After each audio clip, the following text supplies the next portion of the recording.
নমস্কার বন্ধুরা, সুষমার দুনিয়ায় তোমাদের সবাইকে স্বাগত।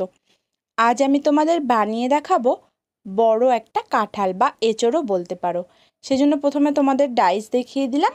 আর দেখো, এবার মাটি নিয়ে নিয়েছি। মাটিটাকে এই কাঁঠালের মতন লম্বা করে একটু নিয়ে তারপর পিটুনির সাহায্যে এভাবে পাতলা করে নিলাম। পাতলা করে নিয়ে এবার মাটিটা একটু জল দিয়ে ভালো করে সমান করে নিচ্ছি। এবার কাঁঠালের ডাইসটা এনে ডাইসের মধ্যে দিয়ে দেব। তার আগে দিয়ে দিলাম ডাইসের মধ্যে পাউডার।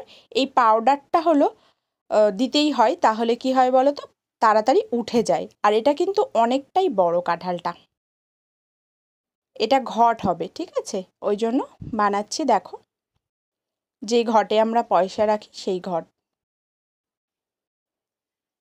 কাঁঠালটা বানিয়ে নিচ্ছি। আর তোমরা যদি আমার চ্যানেলে নতুন বন্ধু হয়ে থাকো তাহলে প্লিজ চ্যানেলটিকে সাবস্ক্রাইব করে আমার পাশে থেকো।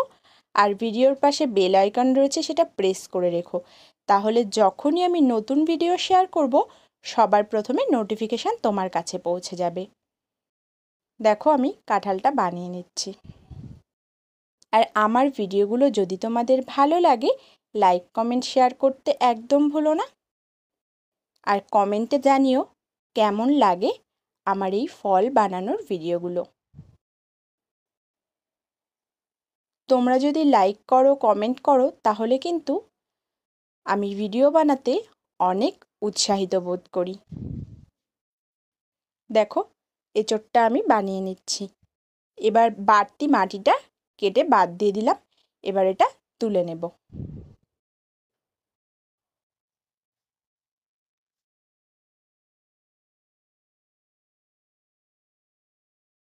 দেখো, মাটি দিয়েই কিন্তু তুলে নেব আবার। এবার দেখো, এঁচোড়টা যেহেতু অনেকটা বড়, ওই জন্য হাতে করে রাখা সম্ভব নয়। এই জন্য মাটির মধ্যে এভাবে ঢেলে দিয়েছি। একটা ডাইসের বানিয়েছি, আর একটা ডাইসের বানিয়ে নেব। তোমাদের দেখাচ্ছিলাম যে এই ডাইসটা বানিয়েছি, আর একটা ডাইস বানিয়ে নেব। একে একে আমি এখানে 3টে কাঁঠাল বানিয়েছি। 3টে কাঁঠালের 2টো করে পার্ট, 6টা হয়েছে। এবার এটা জোড়া লাগাবো, সেই জন্য আমি এটা কাদাটা একটু মাখিয়ে নিলাম আর একটা ছিদ্র করে নিলাম। যখন আমি 2টো কাঁঠাল একসঙ্গে জুড়বো তখন কিন্তু হাওয়াটা পাস হবে না, সেই জন্য ছিদ্রটা করতেই হবে। হাওয়াটা যদি পাস না হয় তাহলে কিন্তু কাঁঠালটা এপাশ ওপাশ ভালো করে জোড়া লাগবে না, একদিকে বেশি একদিকে কম হয়ে যাবে। ওই জন্য জোড়াটা লাগিয়ে নিচ্ছি। দেখো, ছিদ্রটা করে। কাঁঠালটা এতটাই বড় যে আমার ফোন ক্যামেরায় সম্পূর্ণ দেখানো সম্ভব হচ্ছে না।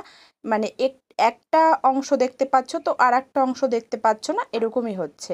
মানে এই কাঁঠালটা প্রায় 1 হাতের কাছাকাছি।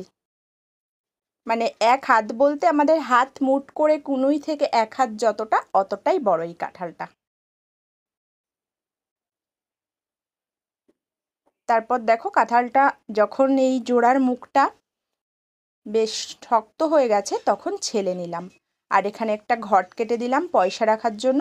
আর আজকেও দেখো, চিরুনি নিয়েছি। এই যে এই ছালার মুখটা প্লেন হয়ে গেছে, এটা একটু এই চিরুনি দিয়ে গর্ত গর্ত করে দিচ্ছি। এই চিরুনিটা একটু বড় দাঁতের নিয়েছি, যেহেতু কাঁঠালটা বড়। এই কাঁঠালের কাঁটাগুলো একটু বড় বড়। এবার কাঁঠালগুলো শুকিয়ে নিলেই পোড়ানোর জন্য রেডি। দেখো, সব কাঁঠালগুলো আমি এক একে ছেলে নিলাম আর তারপর এগুলো শুকিয়েও নিয়েছি। খুব শিগগিরই কিন্তু আসতে চলেছে কাঁঠাল পোড়ানো এবং অন্যান্য সমস্ত ফল পোড়ানোর ভিডিও। আজ এই পর্যন্ত। Thanks for watching. Tata bye. সবাই ভালো থেকো, সুস্থ থেকো।